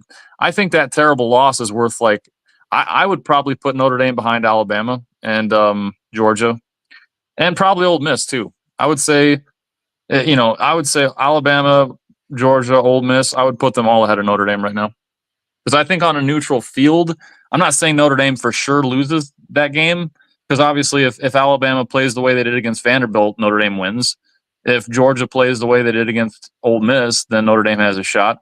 But I think overall, like any given Saturday, I think on average at a neutral site, I think those teams probably beat Notre Dame in a fairly competitive game. That's just my opinion. Yeah, I would tend to agree with you. I would take Alabama and Ole Miss and Georgia over Notre Dame. Maybe not Tennessee. That's probably where I'd land on that. Honestly, Ole Miss to me is they're a couple of plays away, and this is like a cliche thing, but they could very well be undefeated right now. I mean, they really blew that LSU game, which is inexplicable to me as much as LSU has fallen off the map. But I mean, Ole Miss, they're to me the scariest team in the SEC right now. Like if I'm Georgia, if I'm Alabama, I don't want to play Ole Miss. Yeah, I mean, obviously we saw what Ole Miss did to Georgia, so that's kind of a silly example. But yeah, I mean, I think right now Ole Miss is peaking at the right time, and they're going to be a scary team going into the playoffs if they can hold it together. Yeah, they're in good shape. They go to Florida. That's not going to be a cakewalk. It could be a tricky game this Saturday. Then they've got their rivalry game, but Mississippi State's the worst team in the SEC. So they should be fine. Right. Yeah, and going back to what you said about Missouri, I agree with you. I think Missouri should be ranked. I didn't think that probably last week, but after seeing what they did to South Carolina, very competitive in that game, I thought they were going to get the doors blown off. I thought South Carolina was going to eat them alive, and that just didn't happen. And of course, we saw what South Carolina was able to do to Texas A&M, and the fact that Texas A&M destroyed Missouri. It's the SEC is such a weird like circle jerk. I mean, every team has some kind of weird, up over some other team in the conference. It's just crazy, which actually leads me to a point that I think the conferences are just way too big. They're just way too big, because this is why we're getting these kind of schedule discrepancies with teams like Texas having such an easy cakewalk through the SEC. And you got Georgia, who had an absolute gauntlet to go through, and Florida for that matter, and Oklahoma. I mean, some of these teams in the SEC are just having this ridiculous, gauntlet they got to go through. And same with the Big Ten, right? Like Indiana. Indiana didn't have to play anybody. Now they are going to have to play Ohio State. Thankfully for them, actually, because that's their one, that's the one thing that people can, if they win that game or are competitive against Ohio State, people will say, okay, well, they got their test. But other than that, I mean, some teams have just been cakewalking through these conferences because these conferences are so huge that it's impossible to get like any really meaningful cumulative data. Creates two things. What you just outlined, as opposed to, let's say, the most recent best example of like scheduling is, of course, in the Big 12 with 10 teams playing 9 conference games. They all played exactly the same schedule. The only thing that could be separated was because they played 9 conference games. Some teams played 5 at home and 4 on the road. The other ones played vice versa. But besides that, everybody just so there was no discrepancy. Everybody played the same schedule. Even the Pac-12, as recently as them playing 9 games in a 12-team league, you're only missing 2 teams. Therefore, their schedules were very, you could make a discrepancy that, so-and-so didn't have to play Oregon, something like that, but they were so close. But yeah, when you got 18 teams in a conference and you're playing 9 conference games, you're missing 8 teams. And to try to find common opponents, like I was looking at, I forget if this was in the ACC, and there are teams that hardly, I think SMU and Miami only have a couple common opponents, like 2 or 3. And so then that's what it creates is, well, the first thing, the highlight you were getting to was obviously the discrepancy in the strength of the schedules, which is not fair. And then I'm getting to, because you're not playing teams that you're competing with for a championship, then you are obviously getting into tiebreaker scenarios that don't involve head-to-head. They just involve these crazy, like, how well did you do against common opponents, and who had the highest seeded win, and who played against the teams with the best winning percentage. And that's always one that's like, okay, you win the tiebreaker because the teams you played had a 43% winning percentage and against 41%. Big deal. That's really how we're going to decide a conference championship spot. The other thing that came to light for me, Rob, in looking at this and doing these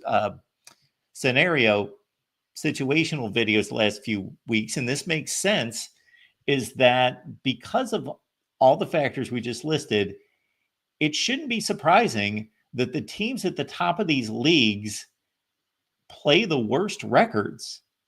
Their opponent's winning percentage, which obviously if you took everyone into account would be 50%,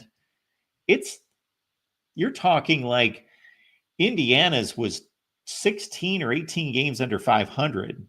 Ouch. Yeah. All of the teams I looked at, nobody had a plus 500 composite schedule in the conference. None of these conferences, none of the teams competing for championships. That kind of tells you they're taking advantage of bad schedules. Yeah, that's eye-opening. I didn't realize it was that skewed in that direction. I wouldn't have guessed it either. Wow. Yeah. Well, and that's just, that's just how this goes. I mean, my eyes popped open when I realized that all these teams were moving to the SEC and the Big Ten, and it's basically like a Power 2 now, with obviously the ACC and the Big 12 kind of, trying to get a seat at the table as well. But we know who's really driving the vehicle there in the college football playoff committee. It's those 2 conferences, and they're just so big, and there's so much money to be made. It's kind of it's a bit of a shame, I would say. I mean, like you said, the Big 12, they're doing it right. I mean, if you could get every conference to have, that kind of level of competition. Well, they did. Yeah, they did it right before they expanded. Right. It's just you just wish, and people are going to be like, oh, what's this Notre Dame guy talking about conferences for? Well, I mean, I'm in favor of Notre Dame joining a conference at this point. And, you know, I'm okay with them. I mean, I'm okay either way. I'm okay if they don't, because that's tradition, that's history. And they've got to, like, in some ways, they're a little penalized because they're not in a conference, because they'll never be able to get one of those guaranteed, you know, conference championship buys. But on the other hand, I mean, like Lane Kiffin was talking about, when you're sitting at home, you know, while someone else has to go and sweat out a conference, you know, championship game, it's not really fair. Because if you lose that conference championship, and you were good enough to get there in the first place, it's kind of a slap in the face. I think Josh Pate and Danny Cannell were talking, and Danny Cannell said that he doesn't believe a conference championship loser should really drop in the rankings. And I kind of agree with him, because I feel like it depends, right? If it's a competitive game, I don't really think you should drop. Kind of like what you were talking about Indiana earlier.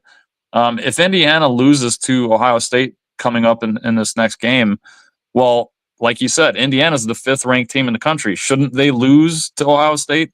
Now, if they get boat raced, that's one thing. But if they lose a close game, I really don't think they should drop much, because they are not ranked higher. It's not like they're underperforming at that point. And if they didn't drop much, let's say they dropped to 7, I wouldn't have an issue with that, even though I think it's completely logical to say that they shouldn't drop at all. Right. If anything, it justifies their ranking more than all their wins. That loss would justify how good they are more than winning those games. I think you're spot on with that, Mark. I think if they're in a close game, or you know, or like I said, as long as they're not boat raced, I don't think they should drop, because that, just like you said, it proves their ranking. Okay, yeah, they weren't as good as number 2. They're number 5. They lost a competitive game. Why should they drop? It's how the committee basically foresaw that happening. Yeah, beating Michigan State like everybody else is in the Big Ten does not prove that you're one of the 5 best teams in the country. Right. All right. Well, it's awesome talking to Mark. I'm going to let you go. I know you got other callers. So thanks, Rob. Appreciate it. No problem. Good stuff here at the Voice of College Football. Great calls out of everyone, as always. And we've got about 260 people on the line, maybe not on your particular channel, but we have simulcasted this out to as many channels as possible, all the channels that are involved with teams that are in the playoff chase. Now, we couldn't simulcast all of them because we've got a limit, but we simulcast to do as many as possible. So we appreciate you being here at the Voice of College Football. And keep in mind that I released a book. So we are talking to avid college football fans, folks. So as avid college football fans, check this out. Disputed National Champions, Historical Reset of College Football's 1990s. We went through every year of the 1990s. We dissected it. We went through the schedule. We went through the season, the preseason hype, who was supposed to be great, how the season played out. We went through the postseason results and how those were interpreted, what the final polls looked like, whether those were valid, who got left out, who got screwed. And then we talk about the aftermath of each season in regards to was it the dawning of a new era in college football because a particular coach or team rose to the top, or was it the end of an era? What was the impact of that particular season going forward? And then it's not just a historical book, because that was not my intent, but I chose the 1990s because I believe it to be the most impactful decade in college football in terms of defining how we name a champion. So we went from the strictly poll era of the AP and the coaches poll in 1990 to the Bull Coalition, which what that did was it ensured that number 1 and number 2 would play if they didn't play in the Pac-12 or the Big Ten. But I won't explain that. Then we get to the BCS era, which launched in 1998, and then on into the playoff eras later. So we take the results of every season in the 1990s, and this is where the fun comes in. We placed those seasons into different eras. We took 1990s results, and there were no conference championship games then. We let you know these are the teams that would have played in the conference championship games. These would have been the conference championship games. And then this is what it would have looked like 7 years later in the BCS formula. This is what it would have looked like in the 4-team college football playoff, who would have made it, and the 12 team that we're currently in. So you can look at every 1990s season from 1990 through 99 and say, under the 12-team format, this is what would have happened.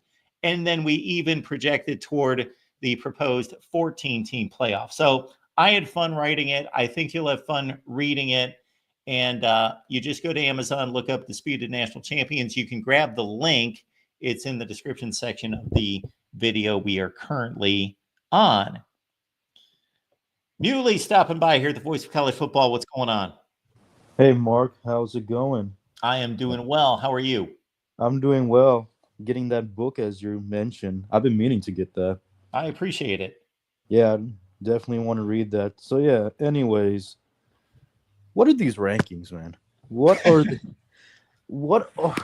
rankings? Like, I've been listening to this call, and I've listened to the points that DeRio made or the previous call, the Notre Dame dude, and whatever it may be. I think DeRio made an interesting point about putting Bama above Miami, where it's like if Bama loses in the SEC championship game, because if they win out, it looks like they're gonna probably make it, based on like common opponents, their common opponents' records, right? My thing is, there shouldn't be an SEC team being left out for losing in the SEC championship game. How about the other championship games? That's where it gets interesting, because then it becomes a bit hypocritical, because there's only a few spots, right? And yeah, I feel like when it comes to SEC and Big Ten, that should be. But then it's like, if someone comes and says, "Oh, well, what about the ACC?" Because personally, for one, I don't see why Miami is one. They're ranked in the middle of the heap of SEC teams. Two, they're ranked above Ole Miss, Georgia.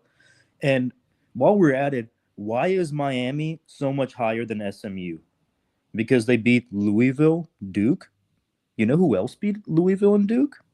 Yes. SMU. Yeah. It's funny. And SMU had a 3-loss. BYU didn't have the best game this weekend. They're still a top 25 team. They still didn't lose to a Georgia Tech team that couldn't throw the ball. Yes, SMU is a better loss than Miami. Absolutely, They do. Right. So I don't know why this. I mean, I know the obvious answer is like the brand bias or whatnot. I get it, but yeah, like what? Like, because I'm sorry if Miami. I feel like at least with Bama, they've proven enough to where even if they do take a loss, the results before the SEC championship is fine. Whereas I'm looking at Miami, your two best wins is Louisville and Duke. Louisville was looking good until they dropped the ball against freaking Stanford of all teams. So now I don't know how to evaluate that. Duke, well, even Duke is a 3-loss, but they did lose to Georgia Tech, I believe, and by like 11 points or 12 points.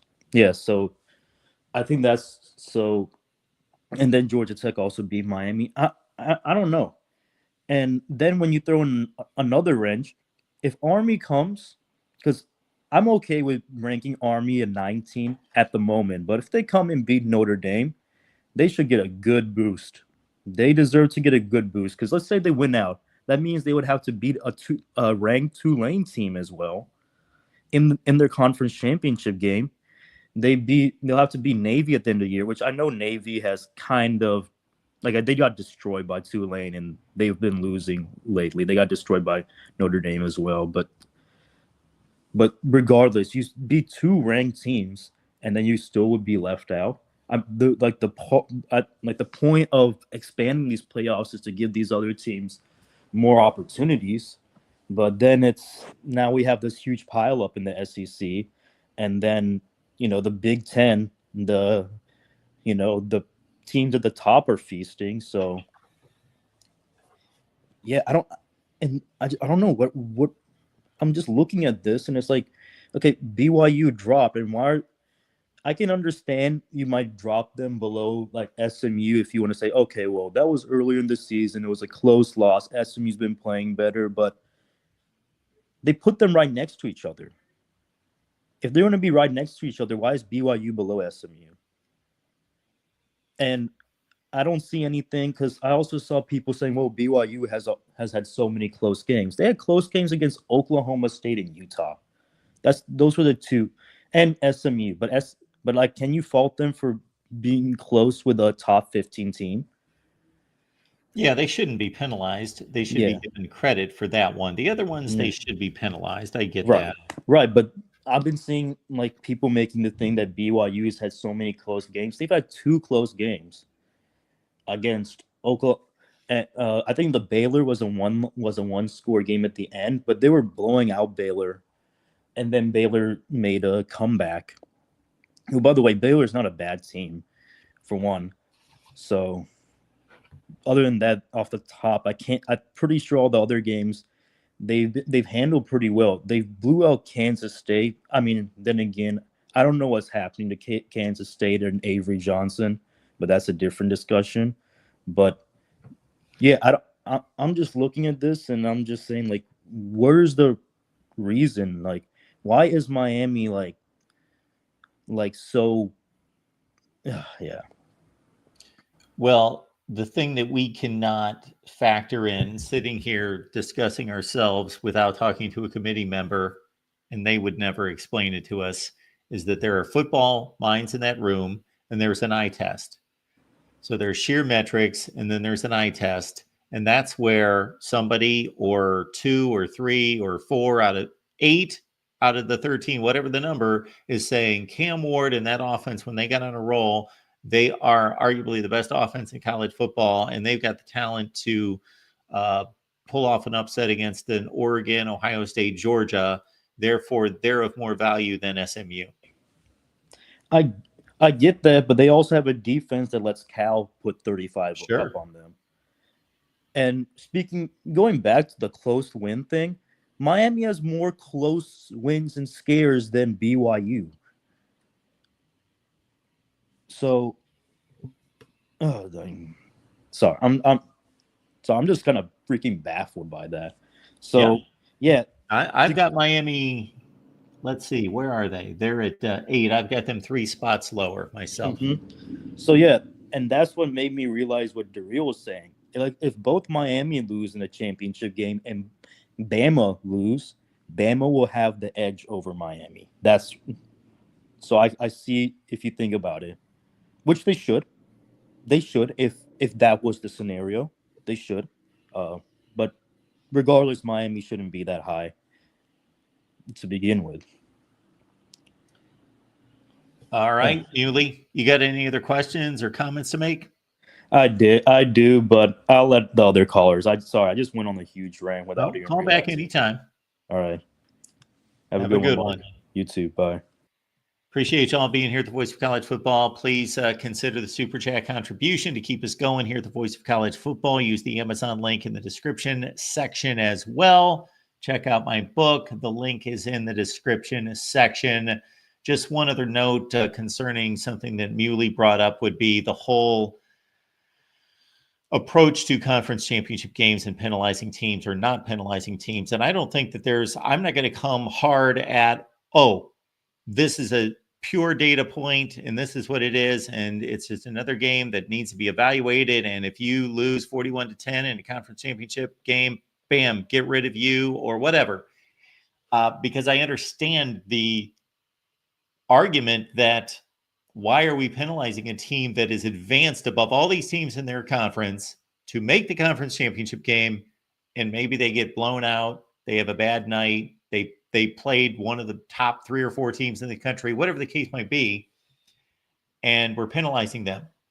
So I understand that argument that we shouldn't penalize a conference championship game loser, but also it's a football game that's played. It's a data point that has to be taken into consideration. If we are valuing and crediting the victory and the dominance of the victory for the team that wins the conference championship, they just won the conference championship based on that performance. Therefore, there is always the flip side to every football performance. There is the performance of the other team that was on the field with that team. So it has to be evaluated. It just has to. And that's another point that I brought up when this 12-team playoff was announced. And I went through the last 15 seasons, and especially the last 10, because we had a playoff and a playoff committee with rankings. I looked at the rankings pre-conference championship games and post-conference championship games, and you would not believe the number of Wisconsins out there that were safely in the playoff at number 10, let's say, before the conference championship game, but lost to go from 10-2 to 10-3 and drop to number 15 in the country, and therefore they would have missed the playoffs. Now, the question is, would the committee treat that differently with the playoff spot on the line versus just, hey, we're ranking teams, and whether they're 12 or 15 or whatever, it's not that big a deal. We'll never know that. All right. Right here at the Voice of College Football, we got Adam stopping by. Hey, Mark, how's it going? It's going just fine. How are you? Okay, thanks for having me on. I'll just be a few minutes. So I'm looking at these rankings, and I had a few thoughts. I don't think Oregon should be number one, and I think the Wisconsin game showed that their offense can be stopped and that they are not nearly as good as some think. I think Penn State at number 4, that just baffles me. I do not think Penn State has the offense that's going to allow them to compete in any meaningful way. I don't think Indiana deserves to be 5th yet. We'll wait to see what happens in Columbus. I think Miami is ranked too high, and I wouldn't have Boise at number 12. I mean, they beat UNLV by 5 and they beat Nevada by 7. And I put together my own rankings, which are very different. But I want to hear your thoughts on first, what you think of these rankings and where you think they may be problematic. Well, so it's much like anything else. I don't think you can do too much criticism unless you fill out your own, as you have, because I get criticism for my top 25 all the time because it's easy to see. And then the Missouri example from a few calls ago, once we started to analyze who's around Missouri and who would replace them, well, there's nobody there.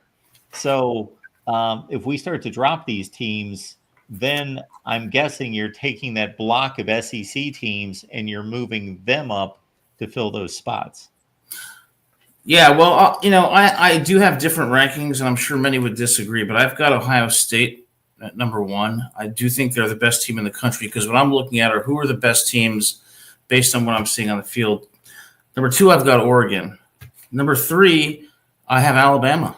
Alabama looks hot right now, and Milroe is clicking. And if that offense keeps clicking and the defense keeps improving, they're going to be a tough team to beat. I've got Texas at 4. I've got Ole Miss at 5. I think they're a dangerous team. And at 6, I've got Penn State. 7, I've got Indiana. 8, I've got Georgia. 9, I've got Notre Dame. 10, I have Miami. 11, I have Tennessee. And I'm going to tell you, number 12, and people are going to think this is crazy too, South Carolina. Tim Tebow just said last week that's the team that nobody wants to play. No, they have 3 losses, but they're on a 4-game winning streak, 3 of the 4 of which they won by double digits, including over A&M and over a Vanderbilt team that defeated Alabama. So what are your thoughts on that, on those rankings and about South Carolina? Well, you're taking a more subjective approach. So basically, you are ranking teams based on your confidence of how well they will play in this playoff and how much talent they have and your evaluation of their play on the field. And aside from what the metrics tell us and what the results tell us. Now, obviously, all those teams are in the running. You didn't just grab a 5-5 team from somewhere and say, I really think they're great. Right. So all those teams are only a few spots off, but you're implementing your confidence level of those teams for one thing. Well, I'm basing it on what I see on the field. And, the Vandy victory by South Carolina was on the road. Okay. They did beat an A&M team that, is pretty darn good. They're on a 4-game winning streak. And Tim Tebow last week, when he said that's the one team that nobody in the country wants to play, goes to my theory that when you talk about assessing performance over the course of a season, it depends on how you define over the course of a season. I define it as looking at the entire body of work, we're placing emphasis on the upward trajectory of a team. I mean, let's look at some of the committee members. Ward Manuel. Okay. He's the Michigan AD. You have Kelly Whiteside, a professor at Montclair State University. I know a lot of professors, and I'm not so sure about that one. The AD at Miami University of Ohio. So, and the AD at the Naval Academy. So why do those individuals who also use subjective assessments have any more qualifications to make a judgment than you do or I do? I think what they're looking for is for those committee members to be split basically between the academias and their studious approach to metrics and analytics and breaking those down, and then bringing in football people to talk about what these teams look like on tape and merging those two philosophies. And it's more nuanced than that, but those are the basic two approaches that they're trying to meld into these committees. Yes, well, I would keep academics as far away from the real world as possible, and I hope none of my colleagues hear me saying this. But, I read your book, and I will tell everybody on this show, the book is excellent. The writing is excellent. The analysis is first rate. But the reason I think you have that great book is because the metrics are so flawed. And that is Exhibit A for my explanation about why relying on these metrics yields disputed and sometimes very imperfect results that would otherwise be avoided if we used a little more common sense and looked at the teams who are the best now, like the NCAA does in college basketball. I'm sorry, Adam. I just wanted to say another evaluation I have of your approach, and correct me if I'm wrong, is that you are, while taking the entirety of the season into account, you're very much looking for the teams that are playing the best football now. That's correct, because the best teams now are ipso facto the best teams. That doesn't mean that the season doesn't matter. Yep. It means that I'm defining the word matter or over the course of a season to emphasize an upward trajectory. And I think that yields a fairer result. And I think it yields a result where the best teams are truly playing for the national championship.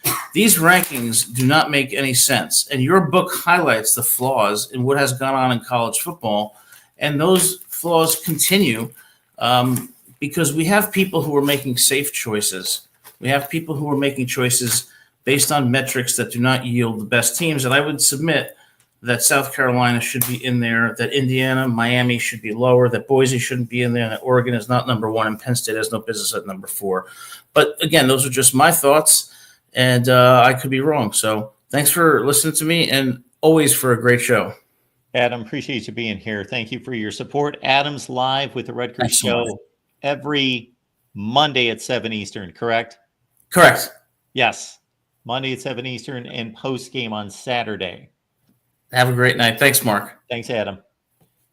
And just to highlight another thing that Adam was talking about there that I think is an interesting point, and there's not a perfect answer to it. Do you reward the season? Now, fortunately, most of these teams stay consistent, fairly consistent throughout the season. The best teams in the country stay consistent. And it's not like Oregon got off to this horrendous start and just blindsided us by losing their first 5 games. And now they're playing like Oregon we expected, and they've kicked it into gear. So that almost never happens.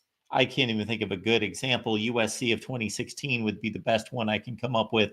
1-3 to start the season. Sam Darnold kicks it in, and they get him on the field and they win 9 consecutive games and finish number 3 in the country, but they missed the playoffs because they lost 3 games. That's the best example I can go to off the top of my head. So fortunately, these teams are generally consistent. Yeah, there are ebbs and flows to the season, but most of the ebbs and flows to the season are from all the 6-4 and 4-6 teams out there. These teams, there's not a whole lot of ebb and flow. Yeah, Ohio State played a bad game against Nebraska. Yes, Georgia played a bad game against Kentucky, but they didn't lose. The one egregious loss on the board is, of course, Notre Dame losing at home to NIU. So we don't have to deal with that too much. But Adam is still giving more value to, well, the playoffs start in December. We're not playing them in September. We're playing them in December. So we want the 12 best teams in the country in December to be playing. And let's say South Carolina, they're 7-3 right now. Let's say they win their last 2 games, which they've got a scrimmage coming up this Saturday. Then they play Clemson, which would be another notch in their belt. And I do think at this point, without giving it much thought, that South Carolina is a better team than Clemson and should win that game, although they've got to go on the road. It's a noon game. So let's say they finish 9-3. Okay. A lot of you would state there should never be a 9-3 team in the playoff. Never. But you're fine with 10-2 teams. So why the dividing line that is so severe and so entrenched at 10-2 versus 9-3? Why is it there? Why isn't it between 9-3 and 8-4, or between 11-1 and 10-2? Oh, well, we wouldn't have enough teams to fill the spots. I had a couple of criticisms to a video I posted a few days ago, and the criticisms did not make any sense for the mere fact that based on the criticisms of teams that, quote, should not make the playoffs, we wouldn't have the number of teams to fill the spots. So we couldn't even fill the spots based on some people's standards. Falconer TRX, thank you so much for the super chat. I appreciate you. Falconer TRX is on board with us on the Miami show each and every Wednesday night. So you folks watching on the Miami channel, you know exactly what I'm talking about, but everybody should know this. Excellent Miami show. It's our longest running show here at the Voice of College Football. Longest running show, 402 episodes of Miami Live with myself and Cam Underwood from State of the U. He's the chief editor at the State of the U platform on SB Nation for Miami.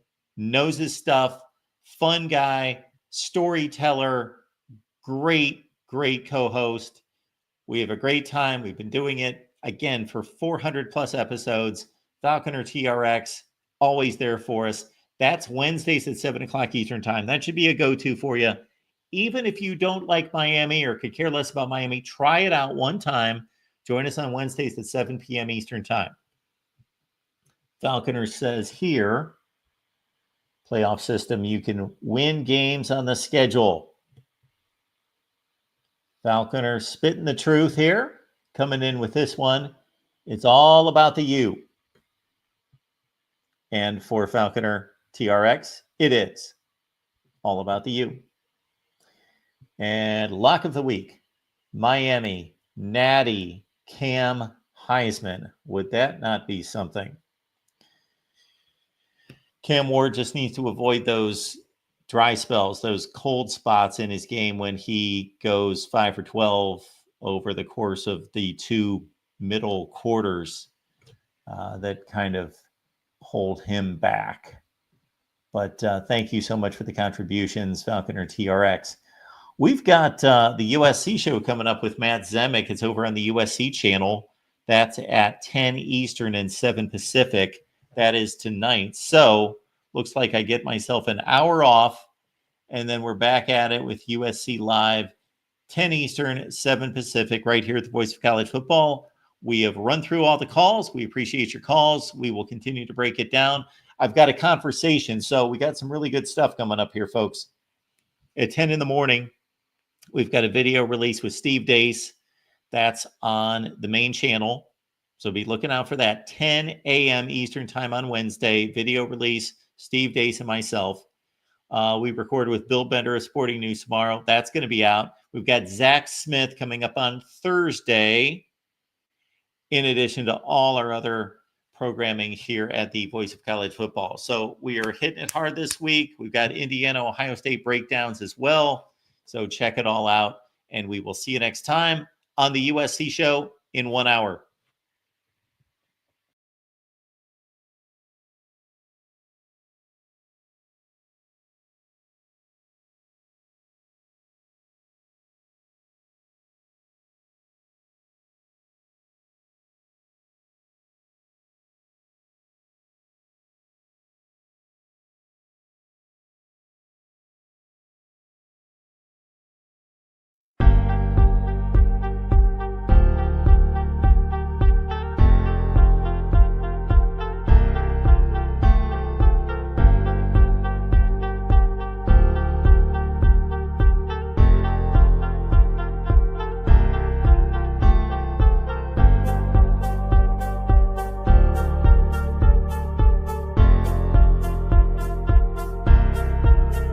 College football is even more exciting with some action on the line.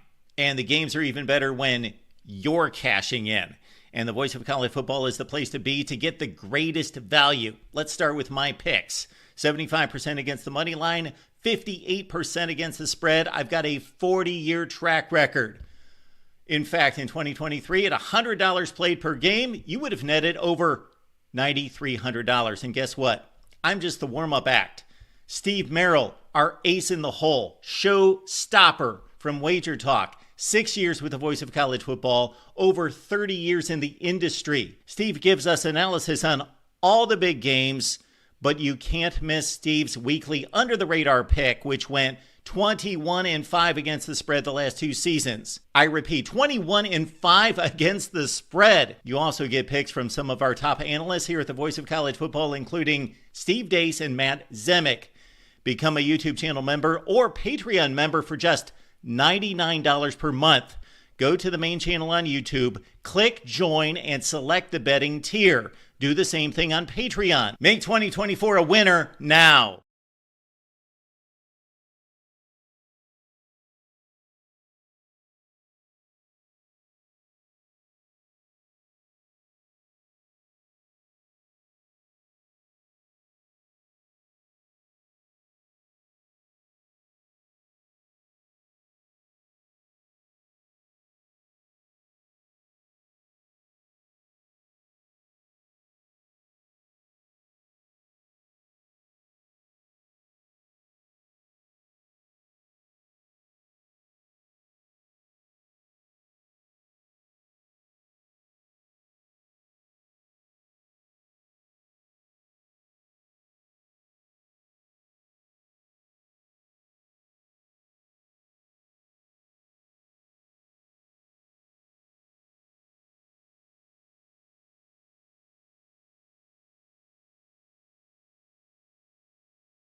College football is even more exciting with some action on the line. And the games are even better when you're cashing in. And the voice of college football is the place to be to get the greatest value. Let's start with my picks. 75% against the money line, 58% against the spread. I've got a 40-year track record. In fact, in 2023, at $100 played per game, you would have netted over $9,300. And guess what? I'm just the warm-up act. Steve Merrill, our ace in the hole, show stopper from Wager Talk. 6 years with the voice of college football, over 30 years in the industry. Steve gives us analysis on all the big games, but you can't miss Steve's weekly under-the-radar pick, which went 21-5 against the spread the last 2 seasons. I repeat, 21-5 against the spread. You also get picks from some of our top analysts here at the Voice of College Football, including Steve Dace and Matt Zemek. Become a YouTube channel member or Patreon member for just $99 per month. Go to the main channel on YouTube, click join, and select the betting tier. Do the same thing on Patreon. Make 2024 a winner now.